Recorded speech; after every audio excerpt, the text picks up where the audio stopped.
السلام عليكم، مرحبا بكم في قناة إفادة. تعرف على ما يجب فعله للسعال الجاف والسعال الرطب، بالإضافة إلى العلاجات المنزلية التي يمكن أن تساعد في تليين المخاط أو البلغم وتهدئة التهاب الحلق. لماذا نسعل؟ هو الشيء الذي نفعله عندما يصيب شيء ما الحلق، سواء كان غباراً أو دخان أو غيره. يساعد السعال على تنظيف الرئتين والقصبة الهوائية. يمكن أن يسبب السعال أيضاً التهاب الخلايا المبطنة لمجرى الهواء العلوي. يختفي العديد من السعال من تلقاء نفسه، مثل السعال الناتج عن البرد والإنفلونزا. إذا كان ناتج عن حالة طبية أكثر خطورة، فتكون بحاجة إلى علاج السبب. مهما كان السبب، هناك طرق للشعور بالتحسن. العلاجات المنزلية: اشرب الكثير من السوائل أو استخدم مرطب الهواء أو المرذاذ البارد لتهدئة التهاب الحلق وتخفيف المخاط. تناول القليل من العسل قبل النوم، حيث تشير الدراسات إلى أن هذه المادة الحلوة يمكن أن تساعد في تخفيف السعال.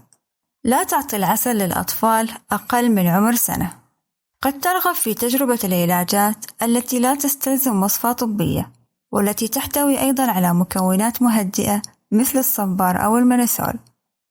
قد ترغب في تجربة المنتجات الطبيعية التي لا تحتاج إلى وصفة طبية، والتي تحتوي على جرعات منخفضة جداً من الإسبرين عندما يتم تطبيقه على الأنسجة الملتهبة الناتجة عن عدوى الجهاز التنفسي العلوي، فإنه يساعد في تقليل أعراض التهاب الحلق. تهدئة السعال الرطب: إذا كان من الصعب إخراج المخاط أو إذا كان سميكاً، فابحث عن دواء مكتوب عليه إكسباكتورانت، أي طارد للبلغم. يؤدي ذلك إلى تفكيك المادة اللزجة لمساعدتك على التخلص منها. إذا كنت تعاني من سيلان المخاط، فقد يكون أفضل حالاً باستخدام دواء يجففه مثل سودافيدرين. إذا كنت تعاني من السعال مع الحمى أو ضيق التنفس، فراجع الطبيب. تحقق أيضاً قبل استخدام دواء السعال للحالات الخطيرة مثل انتفاخ الرئة والالتهاب الرئوي والتهاب الشعب الهوائية المزمن أو الربو. ولا تعطي أدوية السعال والبرد للأطفال دون سن الرابعة. تهدئة السعال الجاف: قد تصاب بالبرد أو الإنفلونزا، أو إذا كنت تستنشق شيئاً مزعجاً مثل الغبار أو الدخان. الأدوية التي يكتب عليها سوبراسنت تساعد في وقف الرغبة في السعال ويساعد على النوم بشكل أفضل.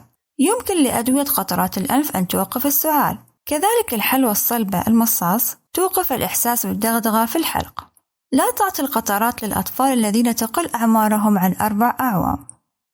أدوية السعال والأطفال: لا تعطي هذا النوع من الأدوية للأطفال دون سن 4 سنوات، لأنه قد يكون له آثار جانبية خطيرة بدون استشارة الطبيب. إنها آمنة بعد 6 سنوات. بالنسبة للأطفال من السنة الأولى وما فوق، جرب نصف ملعقة أو ملعقة صغيرة من العسل لمساعدتهم على قمع السعال. هل المضادات الحيوية توقف السعال؟ عادة لا، وذلك لأن معظم حالات السعال ناتجة عن عدوى فيروسية مثل نزلات البرد أو الإنفلونزا، وسوف تتحسن في غضون أسبوع. المضادات الحيوية تعمل فقط على الالتهابات التي تسببها البكتيريا. إذا لم يتحسن السعال بعد أسبوع، فاستشر الطبيب للتأكد من أن السبب ليس مرضاً بكتيرياً مثل التهاب الجيوب الأنفية أو الالتهاب الرئوي. عندها يتم وصف مضاد حيوي من قبل الطبيب. السعال من الحساسية والربو: يمكن أن تجعلك الحساسية تعطس أو تسعل أو كليهما. يمكن لدواء مضادات الهستامين أن يخفف هذه الحالة إذا كان المخاط يسيل إلى الحلق ويسبب السعال. إذا كان تنفسك يصدر صفيراً، فقد تكون مصاباً بالربو. الأفضل الذهاب لرؤية الطبيب.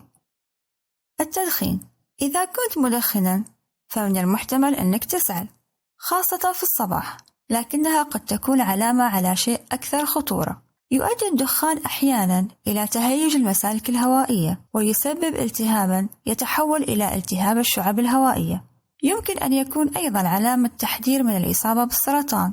راجع الطبيب إذا كنت تسعل دماً أو إذا استمر السعال الجديد بعد شهر دون أن يتوقف. ما الذي يسبب السعال أيضاً؟ إذا استمر السعال أكثر من 8 أسابيع، يمكن إلقاء اللوم على عدد من الأشياء. يمكن أن يكون سبب السعال المستمر هو الارتجاع الحمضي أو مرض الارتجاع المعدي المريئي.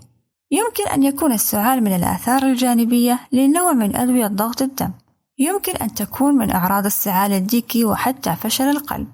جميع هذه الحالات بحاجة إلى رعاية طبية. متى نراجع الطبيب؟ للسعال طويل الأمد راجع الطبيب إذا لديك سعال عميق مع الكثير من المخاط. المخاط دموي. كنت تعاني من صفير أو ضيق في التنفس أو ضيق في الصدر. لديك حمى لا تختفي بعد 3 أيام. يعاني طفلك من قشعريرة أو نوبات سعال ليلي.